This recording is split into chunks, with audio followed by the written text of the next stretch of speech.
Hey everyone, welcome to Pop XP. And before the show starts, make sure to click that subscribe button and click the bell to get notifications when we go live and we upload awesome new content.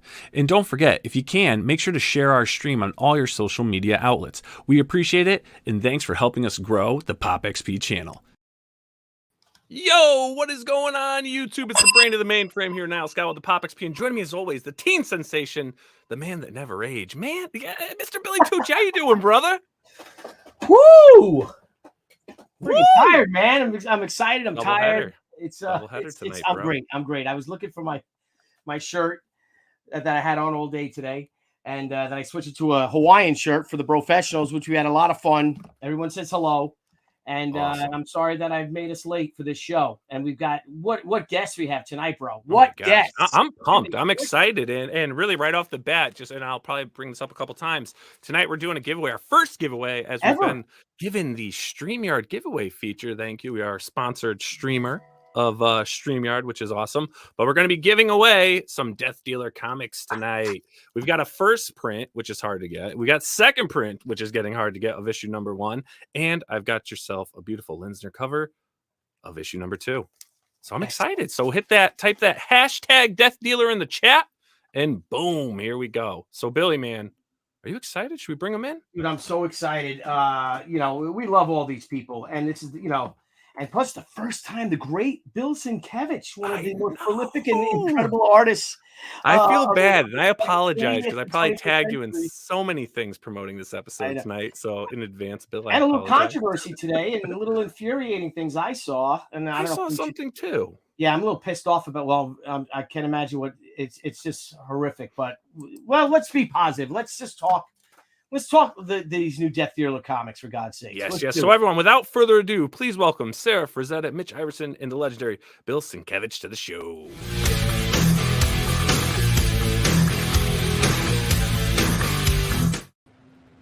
Welcome. Hey guys, thanks for having us. The dealers of death are here. Yes. So great. Well, thanks for the fight. No, Bill, thank you guys for joining us. Thank you so much. I've known, Bill, we've known each other, gee whiz, 25 years. We've been friends, and just an honor. And, when they talk about never meet your heroes, it does not, that is not part of the case when it comes to Bill. You accepted us. If you remember when we first met you, Debbie and I, we didn't know what the hell we were doing. It might have been San Diego 94. And you're like, come hang out with us. And we just thank you for that. And it's been a wonderful, wonderful career with people like yourself, and just creativity and just like I said, the inspiration is I can never thank you enough for the inspiration. Thank you for when I was doing A Child Was Born. I'm like, how do I draw an angel? What would Bill Sienkiewicz do? And you're like, just do it. Remember that? I was little. I remember that. That was a great conversation because we also got into we didn't just talk art, we kind of talked philosophy, and we kind of, no pun intended, but we sort of spread our wings in terms of our discussion. Yeah. Which was so I love you forever, man. It's like, so we've been like, colleagues, but brothers too. Yeah, indeed. So like I said, thank you for us. Again, when we first came in and we didn't know anybody, and it was you, John Romita Jr., Jimmy Palmiotti, Jeff Smith, Terry Moore. They were new to them, but they really accepted us into the mold, and even like Sara and your grandfather, we met him, and man, he's like, well, why don't you come out to the house? And I was like, okay. We kept going out. So, but thank you guys, and we have a new friend in Mitch, so it's always good to have you on too, bud. So really, Mitch is the man of the hour here. I mean, he is the writer of this new series. Yeah, this is all being spewed from your mind, Mitch. Spewed is a great word. Gushing like blood, sinew, brain matter. Yeah, those are all splattering. Yes.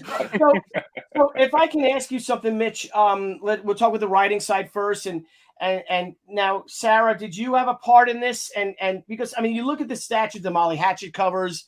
The famous statue, like on the T-shirt, and the painting and all that. And then you have to create this world, right? Like, how did you forge this world of where the Death Dealer would be in?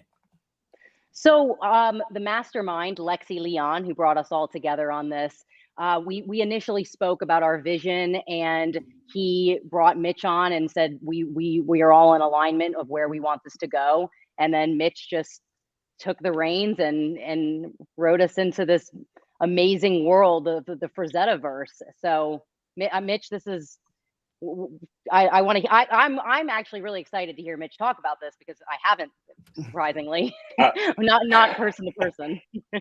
Yeah. Well, I mean, first of all, it's one of those things where when you're even asked about it, you just like you're reeled. It's like Frazetta's Death Dealer. You want to like hear my ideas on that? You have to like pinch yourself and be like, is this real? Are we really talking about what I think we're talking about? It's interesting because I had started and failed to write barbarian stories, maybe 20 times. I was always chasing this like pulpy, gritty, but epic series, and I never could get my arms around it. And it was always inspired by things like Frazetta's art and like the serials I would read when I'd go back and see like, you know, what were the originators of all this art making. And then when Lexi approached me about it, he was like, hey, would you be interested in this? I was like, it suddenly clicked. It was like, I'm going to take all of this work I've done, all these different worlds, and I'm going to weave them into this one narrative. And it's funny because it was like bringing it back to the source. It was like, oh, this is what it's missing. I was trying not to be Death Dealer, but let's go do Death Dealer. And then all of a sudden it came clicking, and it was like a wellspring, and I felt like I was connected to the source, man. It was awesome. And hopefully people like it. And hopefully it continues to be so fun to make, because what a joy to just sit down and think about death, you know? Yeah, it really is a well-written book too. I mean, I definitely, that escapism caught me. I got into, issue 1. I was actually, my buddy Richie, who was kind enough to make sure these books were all put aside for me. I just kept like, when is issue 2 coming out? When is issue 2 coming? Make sure I get a couple copies in there, and it's really, it was amazing. What was cool is Sarah's been on before. She's a good friend of ours. We've had her on a few times, and we were talking about this one time that this series was coming, and we kind of previewed it before it came out. So I started doing like a lot of research because I'm a huge Frazetta fan, and to see this coming out, and then Bill Sienkiewicz, you son of a gun, you posted, I saw first, this cover. I was just drooling, because in my eyes, man, it's funny. I talk to like my creator friends and stuff, and I'm like, there's class of artists, right? Like I made them up in my head, and I'm like, yeah. I was like, did you see the cover Bill did for Death Dealer? Like, oh, no. I'm like, it's Frank Frazetta, character Death Dealer. I'm like, man, he's a Frazetta class artist, like just doing those just amazing work that's strictly just like eye capturing. You just, how you can get lost in a single image. I don't know how you do it, sir, but your work is phenomenal, and this cover is gorgeous. I'm actually still I can't even find this. I'm trying to get myself a copy of this cover. Oh, well, I really appreciate it. But, I mean, the thanks really has to go to Sara, props for this. Because, because I've known Sara and, her family for a while. Let's say, like, won't mention years. We'll just say for a while, to be family. And, so when she, asked me to do it, it was like, a dream come true. It's similar to what you were saying about the scripting, and for me, it was just, how do I just not mess this up? So, I mean, that image, I still remember I know that feeling. And that American Artist came out with the Death Dealer on it. And I remember what was fascinating, that, and we're talking, again, I don't want to go into the years, but I was in high school when that came out. And that issue sold out of American Artists. I remember, and it was stolen from the school library, and it was actually missing from the local library as well. So obviously, your grandfather touched a lot of people in ways that, aren't just people who know the pulp stuff or Conan or whatever, but there was something that really just was evoked and just so powerful.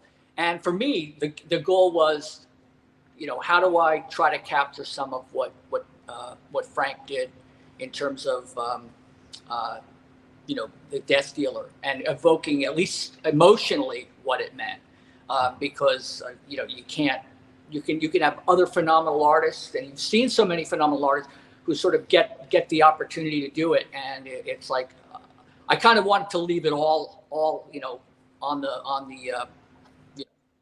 the floor, the wall, the table, whatever. I just didn't want to hold anything back. So. And you did not, Bill. When Bill said yes, I just was like, finally. Like I felt like that cathartic moment of it's all the pieces are coming together. I was so thankful. And then when I saw Bill's cover, my mouth just dropped to the floor. Like, Bill, we talked on the phone after, and I gushed for a long time, and I will continue to gush for a long time, because you brought that energy of the magazine American Artist within Bill Sienkiewicz. Like, this is like your legacy is so big already, and you're a legend. You're a living legend, and it is such an honor. And I mean that. Like, I know we're friends, but when I'm talking to a living legend, it really means a lot. Like, so deeply moved by you and what you do. Well, thank you so much. It was, the other thing about what's so cool about the character is that, the fact that we all know this and love this character, and so much of the iconography of what Frank Frazetta created, that the idea that we're only just now getting this sort of Frazettaverse is like, I think it's a dream for so many, lovers of his work, and also of the sorcery, world. So this just feels like it's all, coming together really, really wonderfully. It's like an answer to a question I think has been in people's minds for a long, long time. So, Bill, you've always struck many of us as a very confident artist. I mean, the risks you take, you're a game changer. What you've done, you've revolutionized comics. But you sound like a little bit of awe in you. Like, now when Sara approached you to do this, to do the cover, were you kind of like, were you a little anxious at all, or did you just go for it and you just rekindle all those memories as a kid? And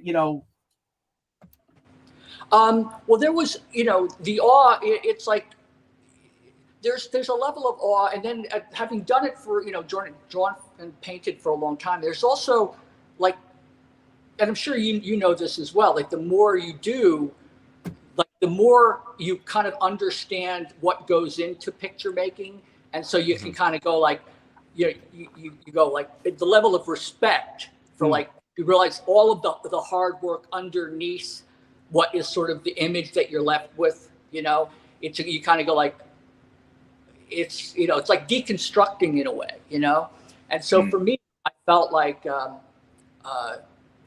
there's the talent and the creativity and all of the technical skills, and then there's kind of putting it all into the subconscious and the person to have it all kind of come out with something that has all of those like mechanical and technical aspects in place, but does the additional element of emotionally kind of just taking you someplace.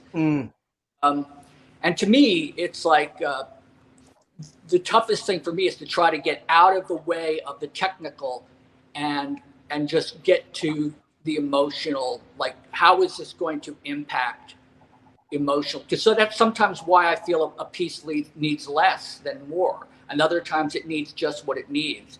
So I don't know if confident is, it's an interesting phrase, because I sort of feel like I'm confident enough to know that if I drive it off the cliff, it's like I want it to be a really spectacular crash, So I'm pussyfoot my way through it. Like fender benders. It's like live fast, die hard, leave a good looking corpse kind of thing. There you go. Yeah.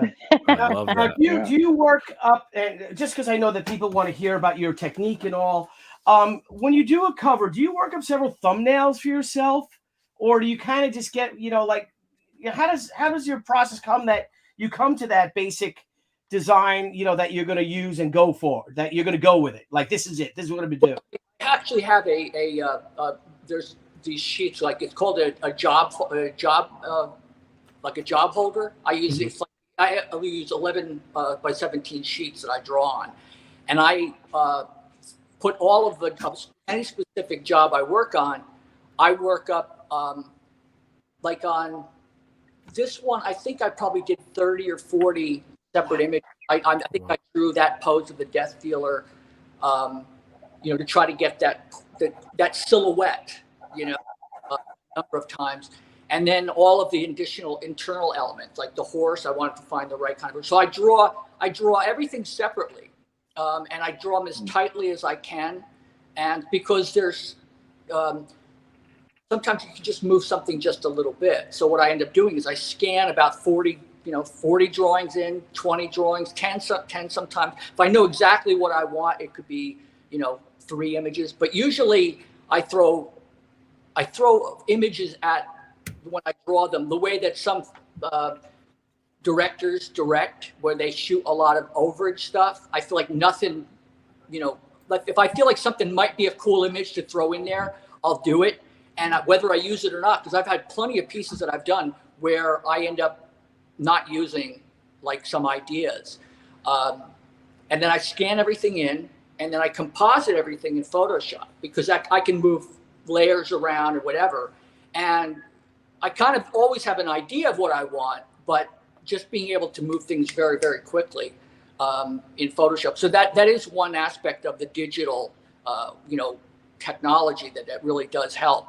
But for me, I love drawing and painting in real, the real analog, get my hands dirty on canvas or with acrylic or whatever. So yeah, I work up a lot of different images, and sometimes because it eliminates the worry about making a mistake. Mm-hmm. Right. Yeah. Yeah, and did that help you start to actually explore Photoshop? Like, were you resistant to it when it first came out? Let's say it's 1992, right? 93. Everyone's talking about this new digital coloring and all this stuff. How were you? Were you as a traditionalist?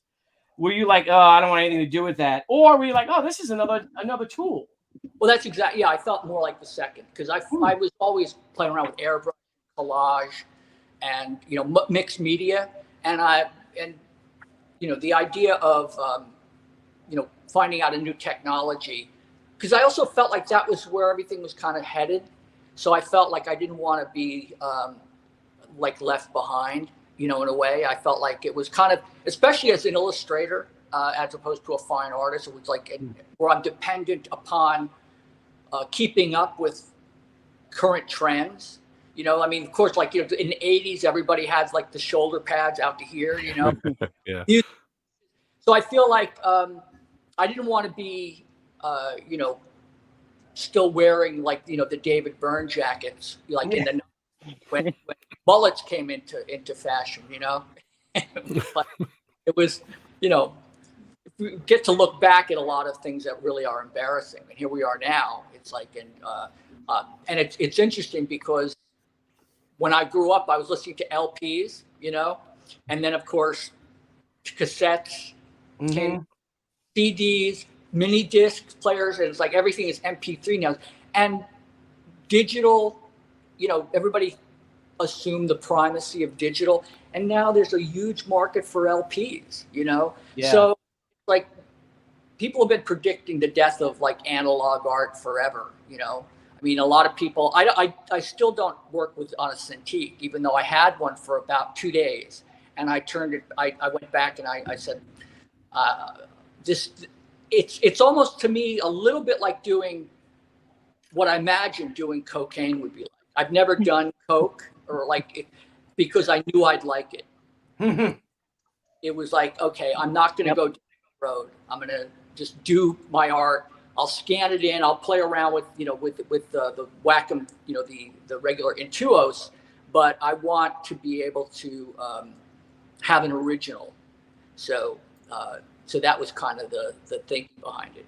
So I think real art, technical, facility with art, it's to me that it still is the most satisfying. There is something about having something you can touch as opposed to just photons hitting your eyes. On a tablet.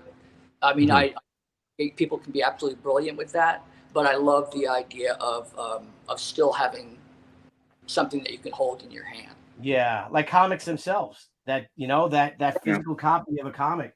Now, is there a way that you could help Mitch? Because from what I've heard, Mitch is still writing his scripts on a 1968 General Electric typewriter. So it is electric stuff. Well, it's like I was going to say, how often do you type the word where the words all work and no play? It is funny though, as I heard you talk about your process, it reminded me of mine because I still work on a notepad. I have a yellow legal pad, and long walks, keep the pad near you. Whatever works.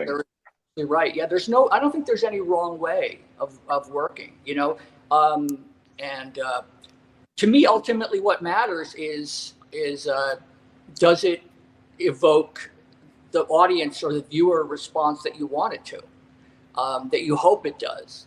And some pieces that we can all do, or things that we can write that may have a response. I'm sure we've dealt with this too, Billy, and Sarah. It's like you do something that you labor over and you can get a certain kind of response. And then you can do something that might take you half the time or 1/10 the time. And all of a sudden, it gets a greater response because it taps into something, Absolutely. And that's, in a way, I sort of feel like our job, or my job certainly, is to kind of get out of the way of the idea, because it sounds a little new agey to say this, but I always feel like the work knows what it wants to be. Mm-hmm. And my job is to learn as much as possible, keep practicing as much as possible, like it's a language. Like if I'm going to be speaking in Italian, I want to know as much Italian as I can so I can communicate the ideas. And for me, all styles, all medium, all design, composition, color, rhythm, all of that stuff, anatomy, it's all like learning parts of the language, so that when I put, musically or whatever, it's like it's also musical. So, I'm kind of just putting as many arrows or bullets into the bandolier, to kind of get everything in place, so I can optimize, give myself the best chance to kind of get the idea across. Excellent. And then, Mitch, if you don't mind, talk a little bit about your upbringing, how you got into writing, because we know that you're writing this fantastic series, but what have you been doing prior to this? Well, it's funny. We talked about acting before the show started, and I went to an acting conservatory initially because I thought I wanted to be an actor. And it was right when I started that I was like, oh, screw this. This is not for me. And then I started to think about it while I was there. I was like, well, what am I loving about this? Because I always knew I wanted to be in TV and film, but I was like, what drew me to this? And I started to realize it was breaking down scenes. It was what a characters want, its theme. Those things really spoke to me. And it was like, that's what I want to weave. That's what I want to spend days chewing on. It's like, what is someone trying to get out of something? And how does that express a larger idea? And that's when that started. To borrow a quote from a friend of mine who I love, he said, people move to LA and think there are two jobs, actor and director. And then they find out there's thousands of jobs in the entertainment industry. I just happened to realize I want to be a writer, and it struck me. And so I'm always just chasing that feeling, that theme, it's funny when I heard Bill talk, so many of the things you were saying were reminding me of my process, and I'm really big into iteration. I'm big into the idea of take an idea and then throw it away and do it again, and throw it away and do it again, until do that 10 times. And if you do that 10 times, you'll surprise yourself, and then you'll surprise the audience. I absolutely agree. And I think that sometimes, it's like the idea of duality or triplicality, if there's no such word, but the Johns once said, take something and take a piece and do something to it, and then do something to it again, and then do something to it again. And you can kind of get down to this layer of excavation where you're kind of, there's history already involved in a piece. And, and I found that there are days when I have to get something done, and it's not art. I don't feel like I'm doing art. I feel like I'm doing math. It's like I'm problem solving. Yes. And I literally will say, I don't have time to make a mistake. And so I kind of will rely on a history of doing certain things and knowing how to solve problems. But I feel like the more I remove art, with a capital A, from the equation, because that can cause you to freeze up. It's like, I've still fight every day, sitting down and kind of going, today I'm going to do, I want this piece. I have high hopes for this. And that certainly was how I felt when I was doing the cover for Death Dealer. I felt like a real level of anxiety, but I also felt more a level of a kid playing. It was almost like, I'm just going to have fun with this. It was like, like I had to kind of keep that thing in play and in balance, of the anxiety, because one sure way to stifle, the idea is to sort of strangle it in the crib, because it's a horrible image, but you kind of just like, it's play. It should be playing. We get to do, things that on the best days can inspire people, and if nothing else, bring people joy. So if you torture yourself over it, and I've done that plenty of times, but it's sort of like it's taken me a while to just realize that I can have a whole lot of fun and play and do a piece that can be very, very serious as well and dark. But I don't have to necessarily live, it's not, I used to be, like, to use an acting term, I used to be a lot more method, I was, Day Lewis, like, talking like Daniel Plainview for like an entire series. And then realizing I could dash in, like nail it if I feel like I nail it, and then go in and have a life. Well, beautiful. That's erroneous. So Hemingway's method probably isn't the best to, write drunk, edit sober. Yeah. It works sometimes. It does work sometimes. Days I found, the only thing that stopped me was realizing that I was actually shortening the amount of time I would have to be an artist. It was like I wanted a level of longevity. Let's put it that way. So and I also felt that, and maybe you can also relate to this as well, that if you're given any kind of level of gift from the cosmic sources, that there's a level of it's a Spider-Man quote in a way. It's like there's a level of power, but there's also responsibility. And I feel like if you squander that, you're cheating yourself, you're cheating other people. And there's not a grandiosity to that thinking. It's like you need to, be there for your family, for your friends, and to honor whatever gifts you got and whatever hard work you threw into the mix to achieve anything and to continue to achieve something. You never know who you're going to inspire and move with the amount of work that you do, in a way that Frank certainly, Sarah's, grandfather did for me, and how Sarah and you, Billy, do for me right now. It gives back, and I treasure that. Well, it's also the gift that you give to us all with your art, it's extraordinary, and you just wonder, like, God, do you feel pressure that you have to deliver a Bill Sienkiewicz cover every time? But you are Bill Sienkiewicz, so I don't know. But we look at it and a lot of us pros talking, and every time, like when that new cover came out, and we're like, holy shit. Well, there we go. It's up and isn't he just so moving when he speaks? Like, I feel like anytime I speak to Bill here, and I just listen to Bill, I feel like I just went to like the best church ever, where I'm like, this is the church of life. He makes it. It's so simple and yet so emotional, and and it's just like, Bill, you're so inspiring. Thank you. I feel renewed. I really do. Bill, I don't know if you recall this. You told me a story a long time ago about, that I hunt and all. And you almost turned me into a vegan or something. You're like, I get it that you do this, but I'd rather, and then I think you grew up with uncles or your dad or somebody went hunting and you're like, I'd rather paint that deer than to kill. I'd rather just try to capture the essence of that animal. And I'm like, oh my God, it's so inspiring. And I'm like, telling them about that I'm shooting arrows into animals, and you're like, yeah, but just sit back and look how beautiful. I'm like, they really are beautiful, aren't they?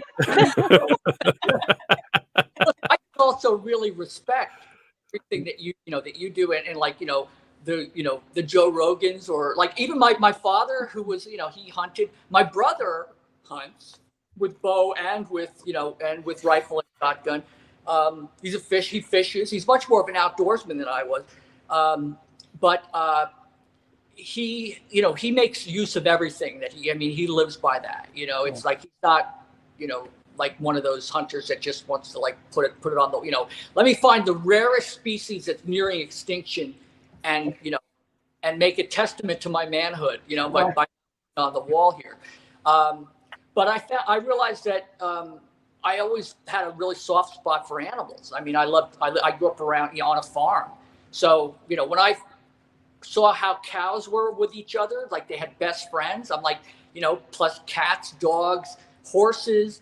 It was like I felt like, Alice in Wonderland or Snow White, like just really gifted to see all of these like creatures around and to be able to share the planet with them. So I realized I had much more of a solitary kind of country boy existence to see all these animals and everything else. But when I actually had the opportunity to do it, when my father wanted me to be a hunter, and I actually had a deer, a buck in my sights, and I just remember I just couldn't pull the trigger. It was like I just didn't want to cross that line. Partly because of when I was younger, I actually had an experience that kind of scarred me, with doing something really, really stupid that involved hurting an animal that was that really kind of devastated me and made me say, no, I'm not gonna see that. I didn't want to go down that road. Mm-hmm. Yeah, no, completely understandable. Well, I just want to say, Deb wanted to come up and say hello. So. As a Sienkiewicz fan, I had to come up and say hi. And a fellow Pole. I got hi, Deb. How are you? I'm good. How are you? How are you? You look. Yeah, we're hanging in. Yeah. Are you busy as always? Are you going to be at San Diego with your booth at all this year? I will be. Are you going to have any of those Death Dealer sketches out there? I have a whole slew of the Death Dealer sketches plus the painting will be there as well. Oh, nice. Wow. Yeah, Sara, and you're going to be there too, right? We couldn't make it happen. There's nowhere to stay, and the flights. I got COVID after MegaCon, and then like basically 2 weeks I did nothing to plan. So next year I will be there because I'm going to start planning now. But one thing before we get off the hunting, it's really, I wanted to like bring this up because Mitch, you wrote about that in issue 2 and how Death Dealer, I loved that, how Death Dealer utilized all of everything from the pig and then the bird. And he was very spiritual with the understanding of this is a sacrifice from life and I'm not going to take it for granted and put a big trophy head. Not that Death Dealer would do that, but it was that understanding of like, he needed it and he still honored it. And so it's weird we're talking about that and you brought that up, Billy, because that's a big theme in issue 2. It is. There's also I'm getting it. It's hard to talk about because you don't want to spoil anything, but in the next arc you open with a moment from Kerr's childhood, and Bill, you just told the story that there's going to be some parallels to that. I think that's really like touching and powerful to tell those kinds of stories about recognizing that soul inside of these different animals. And And I am an avid hunter myself for great restaurants. I'm always on the hunt for one. So That's recommendations, let me know. And a reminder, if anyone hasn't done hashtag Death Dealer yet in the chat, we're going to do the drawing. I think we're ready. We're coming on. Are we late? We're ready. We're here. We're here. It's okay. It's okay. But We got Death Dealer. Hi, Debbie. First print number 1. She was coming. Stands right now. Sarah, you go to Baltimore Comic-Con? Someone asked. I saw. All Comic Cons will start next year in 2023. Okay. All right. Promise. Sorry, TJ. Sorry, TJ. Sorry, TJ. She's Sorry not for coming all to of us. Scotch You know, Con. we'll be there too, and we'll miss you. So great to see Deb there. I didn't see her because I've got a glare on my screen, so it was like, and I'm sort of, so I didn't want Deb to feel like I didn't say hi enough there. No, I told her you're going to be on earlier today. It's like, well, call me when he's on, so I want to come up and say hello because we haven't seen anybody in 2-3 years. Yeah. Crazy. COVID. Crazy. Yeah. All right. So we do the draw. You want to do your Real quick, Sarah, we should let's connect after regarding San Diego. Yes. Absolutely. Yes. All right. Let's do the draw. Let's see who wins these bad boys. Ready? I'm going to do it. First time ever. Mitch, are you San Diego? Oh wow! Look at that. I'm still debating. I didn't get my pro badge for some reason. Now, where are you based? Oh. Hey. Woo! Can't- All right. WT3HOA. That's a real person. Yeah. Perfect. Interesting. There you go. It's me. It's Congrats. Billy. It is. It is. All right. To the winner, please DM the Pop XP on Facebook or Twitter, and we will exchange information and we will send out your 3 lovely books. There it is, right there. Yay, it's me. That's a cool feature. Love it. There we go. It's me, yay. Congratulations. There you go. I like that, Billy. I like that feature, Billy. I love it. Love. That's great. We got to start doing this. Doing it Friday with Roy Thomas. Roy Thomas is signing a print live. We're doing a live show with Roy Thomas Friday. At what time on Friday? 9 p.m. But you're gonna be doing your thing at Heroes Con, dude. We want you on, Friday but night, Sarah Ann at Heroes. I met Bill I met you both at Heroes. Yes. I won't be at Heroes this year. I'm going next year, but because things got a little too crazy. But I love that. That's like talk about family. I mean, I think we all sort of make that a regular show. Yeah, that's a great show. But please, when you do go, please give everyone my best. Love that. I mean, I miss you all so much. It's been forever. Yeah, I got my mom. Con's just a way to like connect to your tribe. It was like you'd go and you get to see people that maybe you only saw twice a year, but like they're real friendships and they really matter. And just another thing that was like a weird out of sync rhythm with. Yeah. The cool thing is that there's such a sense of positive energy at these shows. Mm-hmm. Yeah. We're all there for one reason. We're all working hard, and then at night we hang out. All hang out together, and it's like I said, like Sarah Ann. It's it's like family. You really become like that, and you're so excited to see them. And it's been way too long. And what you just said, and again, it's like. We all are very much aware that we are in a very, and again, I'm not going to try to get into too much pontificating, but we're all in a very, very politically like crazy time right now with so much division, and it's like, and I remember, it's like, it's no secret. I mean, I think, we could pretty much say, I mean, Billy and I, we certainly have, let's say we have different political points of view. And we had one night where you and I and some of your friends hung out like it was late, and we found out we had a lot more in common than we either one of us thought. And it was like it was this shared brotherhood experience and of universality, and it's like all of this, the craziness and the division that we're experiencing right now in the country and even globally. It's it's so wonderful that to find out that we're all so much more alike. Yeah, that's the mission of our channel, Billy. What's just that? like that's the mission of Pop XP and what we started. We didn't want, we just want to hang out with people we like. It's okay to be different in certain we don't aspects. care. Anyone is welcome on our show. We don't play games. It's fun to debate and argue, and you'd be surprised what you get to learn from. Well, that was the night Bill made me cry. talking about deer, and I'm like, I'm never gonna hunt again. I'm gonna break my bow. There's something about that face-to-face time that I read this really great article recently that said search for steel man arguments. So the internet is really great at showing you a straw man argument, showing you something that's really the stupid version of anything. So it's easy to deride and think that only morons would ever think that. And it was like, try and find the steel version of that argument. Try and find out, like, why do people really care about that worldview? And that's so much easier when you're face to face with someone, especially if you're having a beer and you're like, no, I really like, this is why I think this thing. And you may still disagree, but the humanity is returned in a way that the internet pulls apart intrinsically. Yeah, absolutely. I try not to engage with anyone who is not their real name. So if they're, sort of, I don't know, black clover, you know what I mean? Black clover, lemon peel, these weird, I'm like, and I just don't even talk about, but I don't really talk about that I don't really talk politics online and stuff. Right. Oh yeah, no. And look, I've made the mistake of doing that. And it's like, and I think what did it for me was getting like visited by the Secret Service, which is not something I'm going to go into, but oh my God.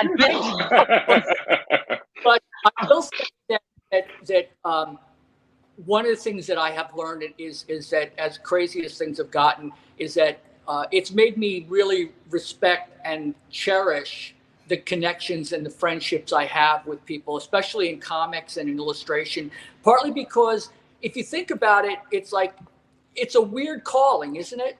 To like, I mean, there are people who go like, I want to grow up to be a fireman or an astronaut or whatever, but just to find yourself doing comic books, that's a very, I mean, I think it's sort of like, it's a big tent, like bring people in, like, but to have that be like a life choice for a career and for a calling, it's like talk about finding a member of the tribe. Yeah.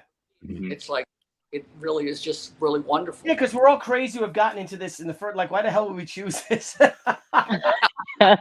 And again, what a living, what a life, right? What a life, what a, like I said, to meet so many interesting people and the inspiration, to get inspired by your fellow artists and writers. And, man, you read a damn good comic book. I mean, that just makes your day. Oh, yeah. That's the thing about comics. Like this one. It does it different than other art forms, is that it actually, it does use the words and pictures parts of your brains at the same time. But, you can also, it also messes with time because you can read both forward and back at the same time. It's like, it does all of these amazing things. Yeah. Plus, you get to be the actor, the director, the writer, the, set designer, all of it. Yeah, and you got the great Art T. Bear is in the house, and he wants to hug Mr. Sienkiewicz. Well, thank you, Art. We all do. He's a good hugger, isn't he? Art, how you doing, man?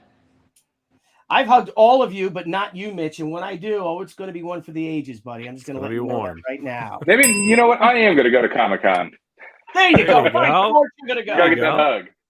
Yeah, if you can get like panels, they've got to have something, because if you're a speaker on a panel, you'll get a panelist badge. Mm-hmm. There's lots of ways. I don't want to get into the weeds on this, but I've gone to Comic-Con for over 10 years, other than obviously the pandemic, but for over 10 years straight. And this year they were like, oh, you don't have a pro badge. We don't have a history of it. And I was like, I don't know. I still have to figure out where I'm going to stay. And I was like, maybe this is a sign. I'm not going to go. But I think well, Mitch, next year, because I talked to Lexi a little bit about it, and we are going to do something all together, get on some panels and get a booth together and do something in a big way for the Frazettaverse, the Death Dealer comics, other comics we have planned. So we're working on it, and I think it should be a grand entrance. I'm kind of like waiting for that moment where I'm like, I need to come back in a grand way. And so yeah, Mitch, I had like a little bit of a problem too with the badges, so that kind of discouraged me. I think they're just playing catch up from the last couple of years. They were hit so hard that everything's kind of chaotic right now still. Yeah, they could be. Sara, can you let us in on from the publishing end of what can you let us in on what future plans they have? It's awesome. Not really. No, you I can't. I didn't discuss with Lexi, so I don't want to put my foot in my mouth. So, I mean, you can see a little bit, obviously, like in issue 2 that's out now. You can see that there's more characters, like the sorceress being brought in, and Mitch, do you think what do you think the limitations of talking about this are? You're the writer, so. I'm the worst person to ask because I always get in trouble for this stuff. Okay, we'll both shut up now. Well, how many issues? How many issues are we looking at right now in the current series? Ongoing. It is Oh, ongoing. it's ongoing. Okay. Oh, nice. Ongoing. Very cool. Nice. Yeah. And will other Frazetta creations be getting potentially their own series? Is that something that can be said? Yes, that's no, something maybe that can so. neither be confirmed nor denied. If Okay. if that non-answer. There's a good answer. I'll put that with aliens right there. Okay. Just look to you, Mitch. I could just say Sarah and Lexi are mad geniuses. From the bottom of my heart, it was such a joy to get to work with these two. I mean, and what they've got cooking is just amazing. I'm so excited. I mean, I'm not even a part of all of it. I'm a part of like a little piece of it, and it's just to be a part of that piece is like so Mitch, awesome, so wonderful. You're a big part of this, Mitch. A huge part. So, that's right, by the way. Sorry, a little tweet ADD, but Stefano is incredible. Oh my God, props. I talked to him props. recently. I was like, Stefano, this is so incredible, and he goes, I just want to make sure I'm honoring your grandfather. I'm like, oh, he would love it. It's just it's beautiful. It really does take you in the Frazettaverse, another world. So I think Mitch, you working with him on this, I mean, it's just a perfect pairing. It's wonderful. I mean, I got to see issue 3, I think yesterday, the art. Because you write it, sometimes you just, it's like you throw a script over a wall and then you go pick it up at the comic book shop. But this has not been like that. This is like, you get to actually be involved, which is nice. And I got to see the art for 3. And I had to sit down a couple times because I was like, that's so bad. We got a super chat from Chris. So Thank you, sir. Hi, Sarah. It was nice meeting you at MegaCon. Nice meeting you too, Chris. And Bill, did you have a question for Mitch? Well, for both Sarah and Mitch, regarding Lexi, I mean, Lexi seems like a real sweetheart.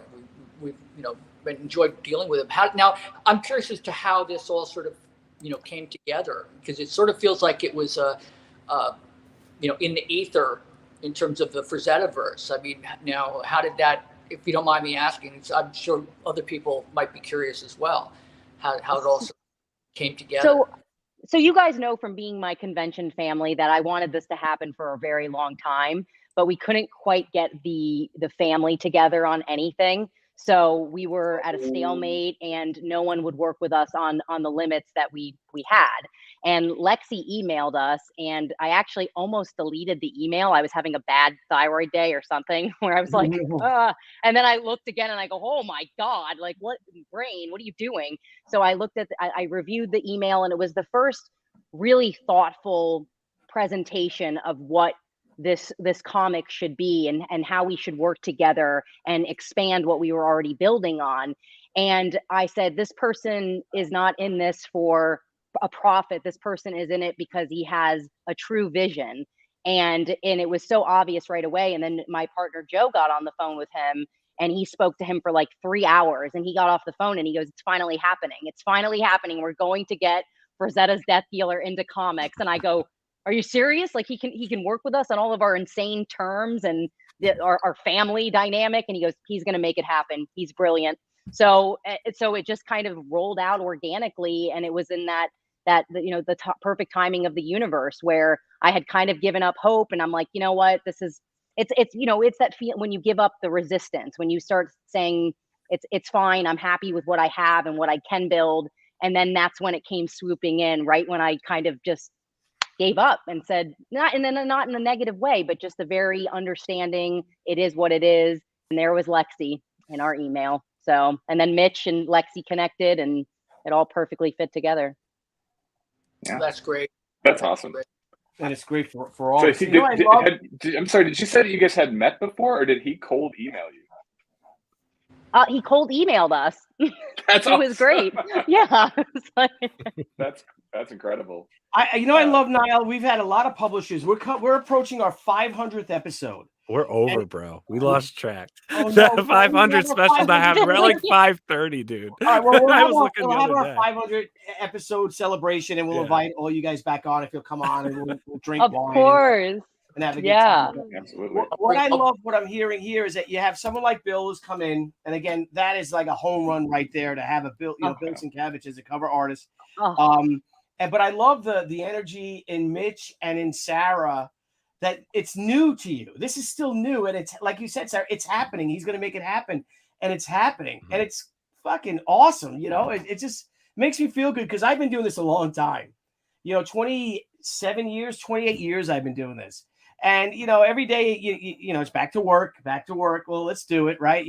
Part of the grind, if you will.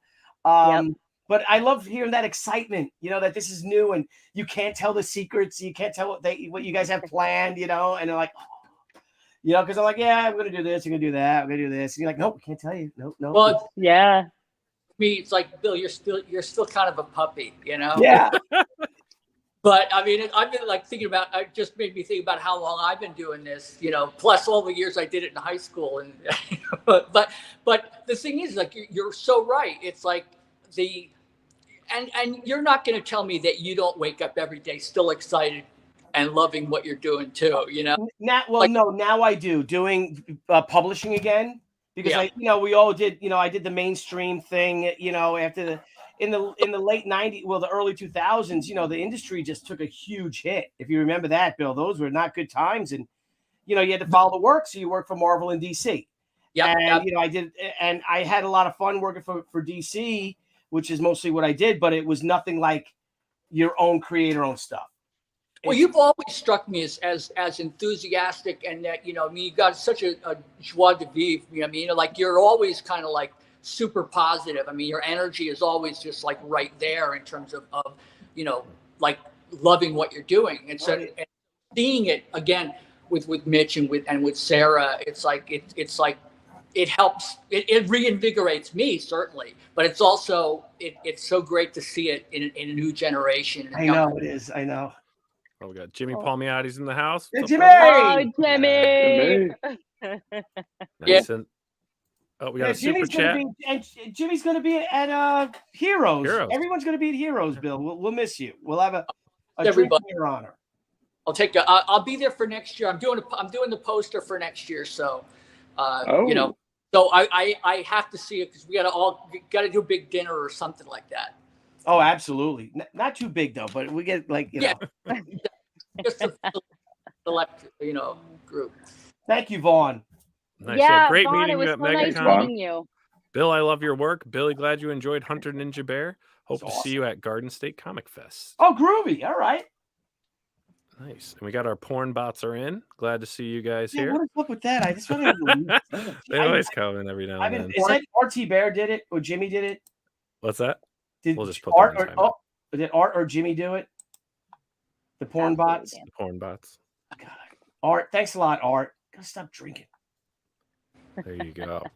Well, fantastic. This is fun, guys. I really appreciate everyone coming on, talking about the series. Bill coming on and hanging out. You did that amazing cover, which is just breathtaking. I know some people in the chat were hoping that there would be a print of that or a poster. They think it's phenomenal.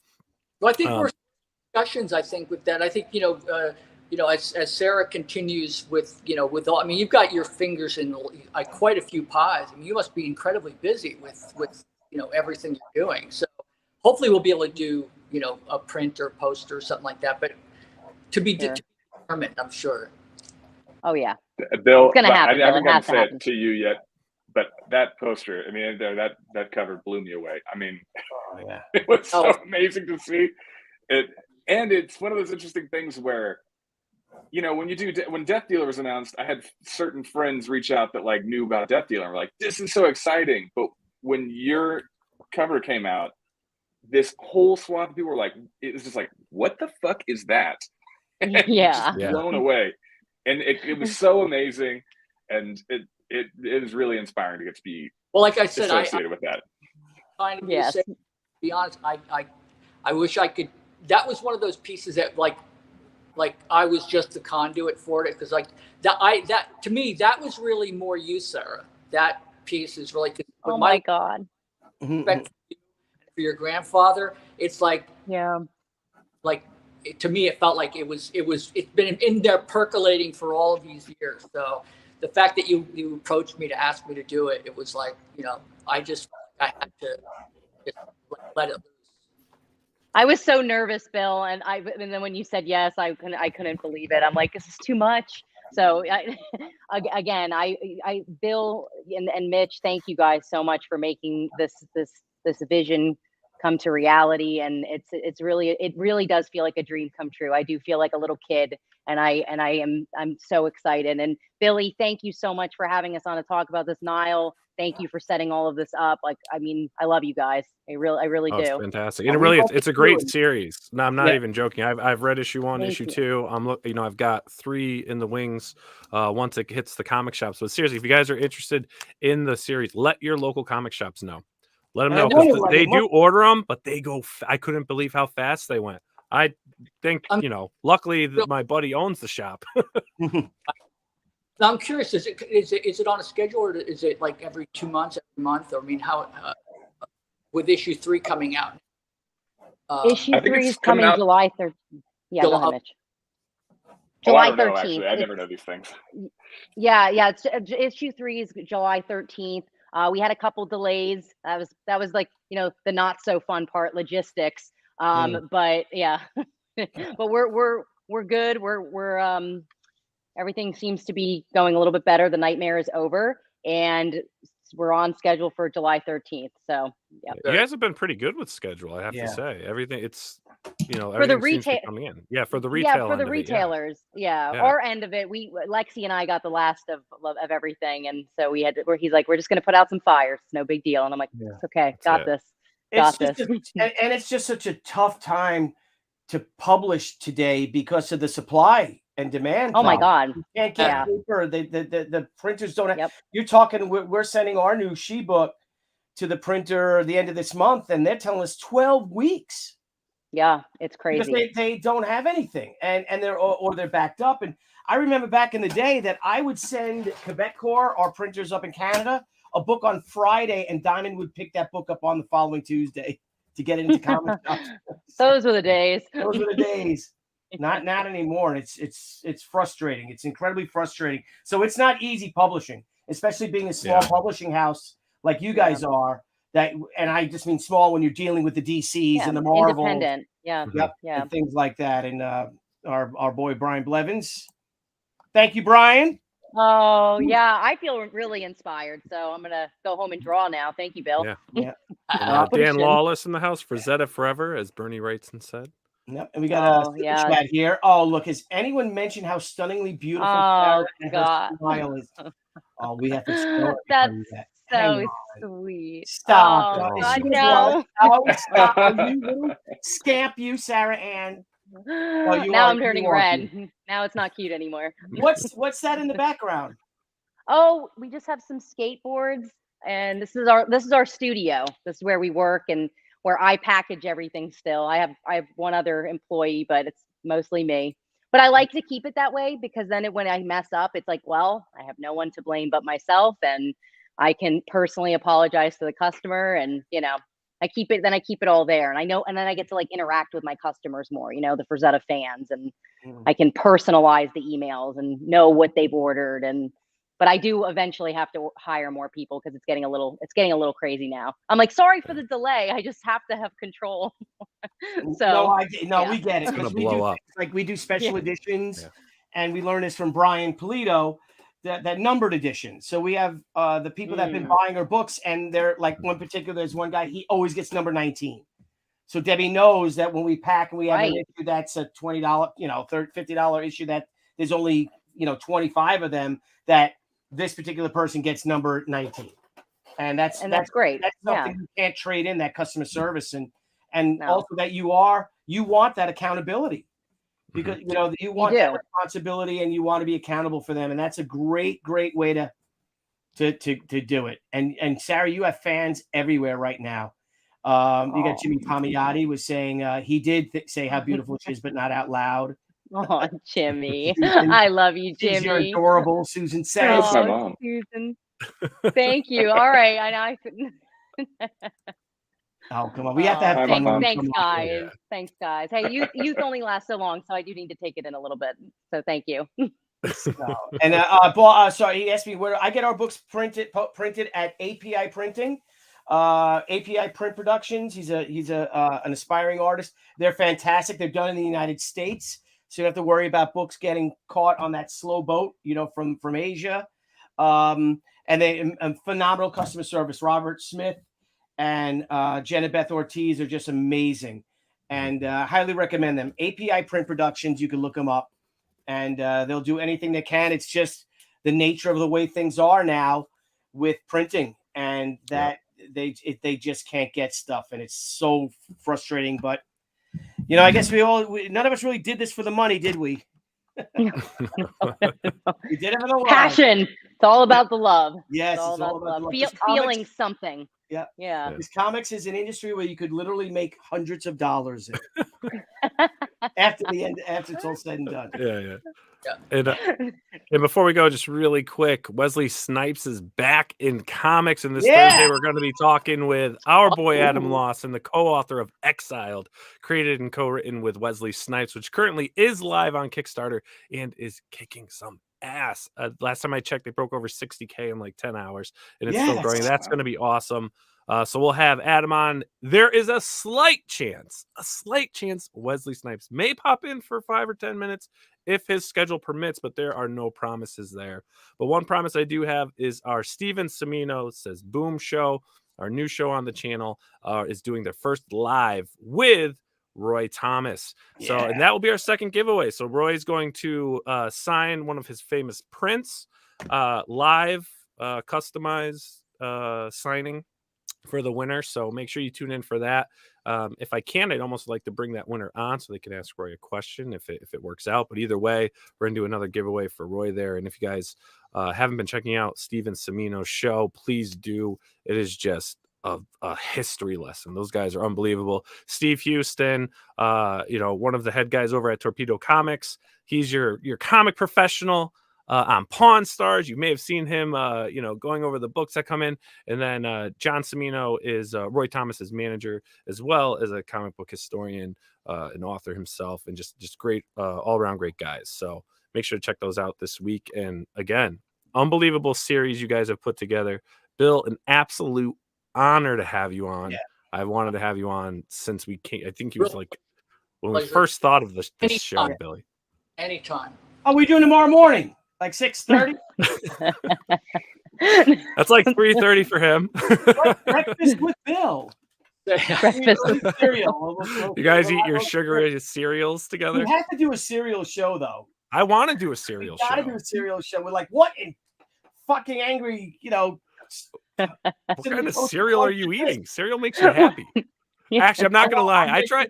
Have you ever had Cinnamon Toast Crunch? Yeah. Yes. I never realized. I've never had it because I was like, ew, that doesn't seem appealing to me. And I literally just tried it like 2 weeks ago, and now I'm just like shoveling it in my mouth. I'm like, this is the best stuff on earth. Yeah. Oh, you're late to the party. Yeah.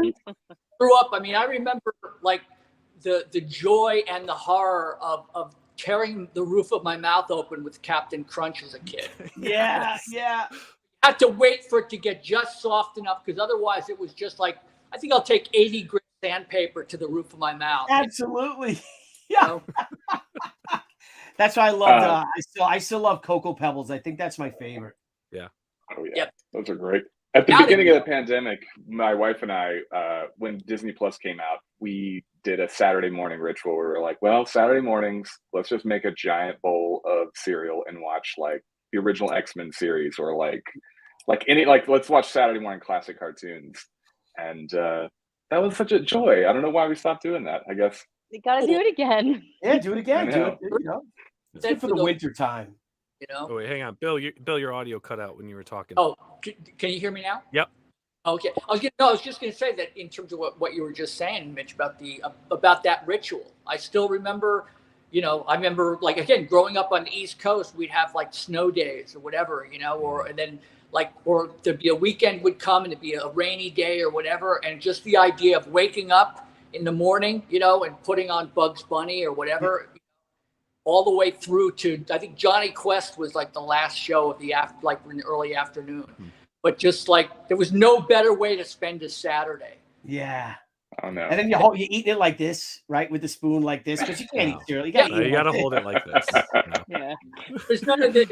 It is like, it's gotta be the fist. Yeah. You know, you're just shoveling it. You know? But and I know we're coming to the end real quick, but Sarah, Brian Blevins asked a question. I don't know what the hell this is. Can you talk about why you like Sorcery Contested Realm enough to use the artwork? What is that? Is that something from like Magic? Was that a Magic? Oh, I don't know. oh. She doesn't know either. Is it cool? I don't. It's the card game. Yeah, Sorcery Contested Realm. Yeah, sorry. That was a license we did, but we were just really blown away by the professionalism by those guys, and I think they like funded like $1 million or something insane. It was crazy. Don't quote me on that, but it was something really crazy, and we were like, well, these guys know what they're doing, and Frazetta just fit into their world, so that was really cool. Man, imagine I don't have any. If Bill crowdfunded, you probably break records. 100 million. Right? Yeah. Bill, you could buy that TikTok house behind you with like the extra cash, you know?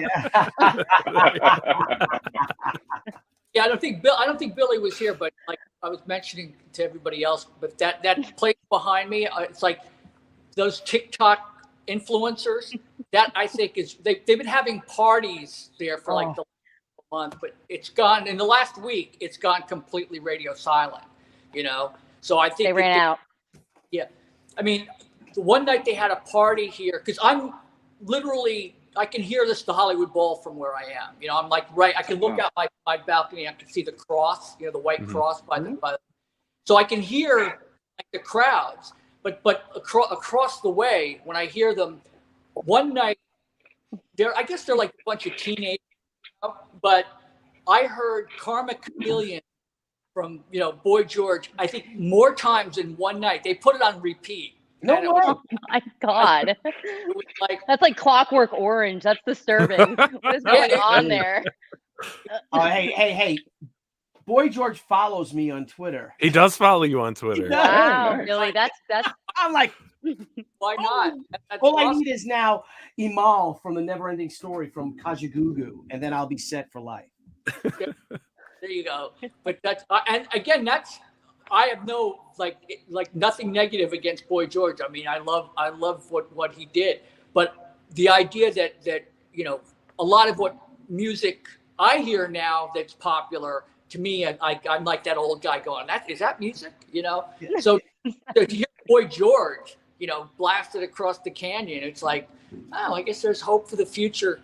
Yeah. Well, yeah, like Nile is young. He's like, have you heard Kate Bush is running up that hill? I'm like, oh. And it's like #1 now in the country or something like that. Yeah, because of Stranger Things. 85, Stranger Things. Yeah, 84 that's Stranger Things. Yeah, the year I was born. I'm like, that song sucked back then. Sorry. And it really isn't that great of a song, though. The rock remix the Reflex are pretty good. By Duran Duran. I love that song. But I love all 80s. I feel like I was born in 88, so I didn't really get to experience the 80s, 90s kid. But man, if I could pick one decade, it would go back to the 80s. I'd already have the hair ready, tease it a little bit more, and I'd put the shoulder pads on and have that music. Well, I do. Sarah, you would have rocked. Bill, wouldn't Sarah have rocked that 80s look? My God, you would have been like, well, you are a dime girl anyway. But my God, dominate any decade. Yeah. You Oh, thank you. I love you. Thank you. That's so sweet. We'll see Flapper Sarah next time. Gibson girl Sarah. Nailed the Egyptian princess. You know, that's any right. Decade. Or millennia, you know. Yeah, you broke Facebook when you posted those pictures. Yeah, thank you. I'm working on the Halloween costume idea now. I'm like, what am I going to do? The Exorcist one wasn't a big hit. I don't think that anyone wanted to see that. It was a little scary. I don't know if you remember that. I got really into the role. I'm like, yeah. Oh my God. Although I do have to admit, I'm feeling a little old because it's like you're talking about music. It's like I still remember seeing Led Zeppelin in concert. So it's wow. like, so I'm so it's jealous.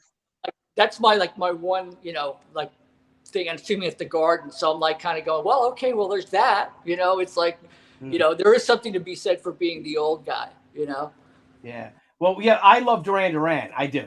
And I've never seen them live, but we're going on, I think August 29th, they're playing at the UBS Arena over here. So I'm like, finally. Oh, nice. Awesome. Debbie and I were supposed to go see him in a snowstorm, and we got in a big fight driving, and we didn't go. It was all my fault. It's like 92 or something. I screwed up again, but those are the days. Those are the days, and I was driving. Yeah. If it's any consolation, Yep. Bill, I know exactly how it's been my fault, like in those situations so many times. So I totally relate. I know. And it's always my fault, so I can relate too. Is it always your fault? No. It's always my fault. This is very hard for me to relate to as someone who's perfect. Yes, he makes no idea what you guys are talking about. I'm with you. This makes no sense to me. Once, but you were wrong, And Sarah, another super chat. Oh, thank you, 200 watt soup. I'm finally seeing these things. Sarah could dress up as the Bengals lead singer, Susanna. Oh, there's Hotz. An idea. Thank you. Better looking than Susanna Hotz. You're far more beautiful than her, and she's beautiful. Oh, thank you, Billy. Anyway. Love you. I'm gonna go deflate my head now after this. So thank you guys. All right, guys. Well, let's do it again soon. Yeah, absolutely. This was wonderful, Heronberg. Thank you very much for that. Please smash the like button, guys. Follow Death Dealer. Sarah, give us a website if they can order it through the website, or is it just in comic shops? Give us.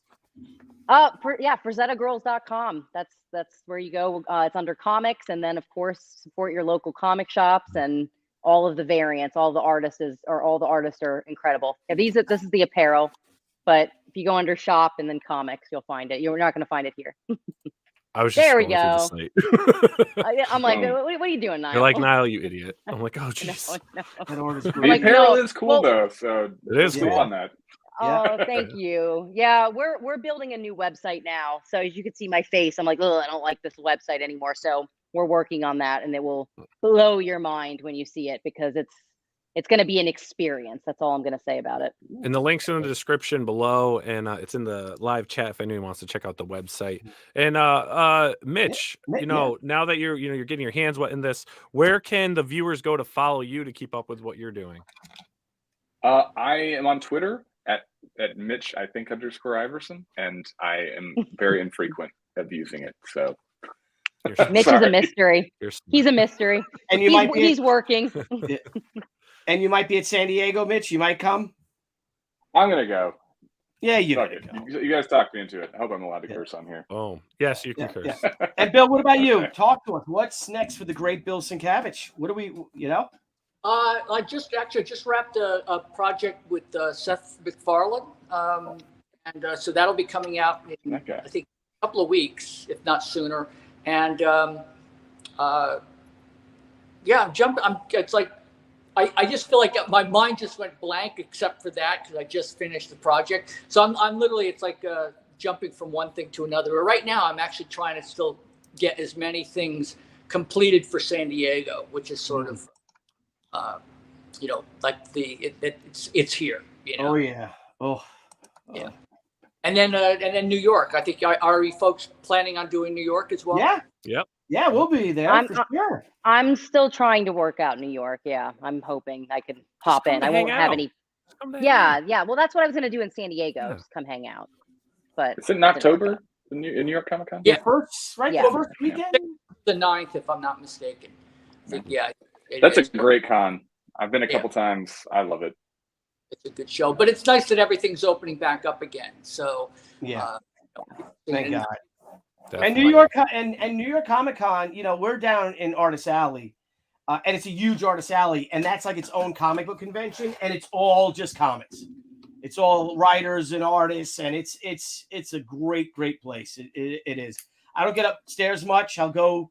I had to do a signing, and I went up there. I think a Dark Horse, and there was 275,000 people, and you're like this. You're like, wow. Like, I don't want to be. I'd rather go back downstairs, and there's a lot of people downstairs. You remember what the Artist Alley used to be before they tore it down in New York? It was like in an airport hangar. Yeah. And then they moved everybody downstairs, which, and that structure that was Artist Alley was there for like 7 years. And that was, quote, a temporary structure for like 7 years, And now that they're expanding it again.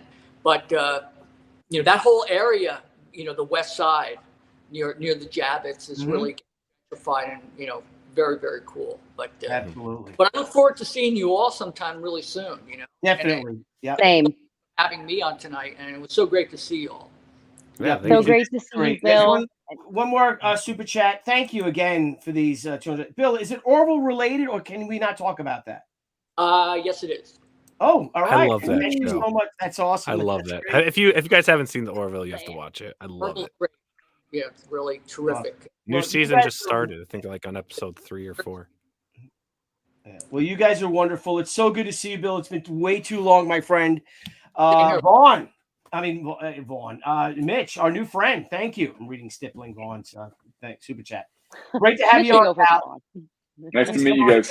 Anytime you want, all of you guys. Anytime you guys want to come on, we'd love to have you. This is enjoyable. Yeah, thank you guys so much. So great, Sarah. You and I'll be in touch very soon. We'll talk. We'll see. Yes. But thank you again for everything, and onward and upward. Onward and upward. And Excelsior, as they say. Yes. On that, everyone, have a great night, and we'll see you all Thursday. Bye. Bye, guys. Bye-bye.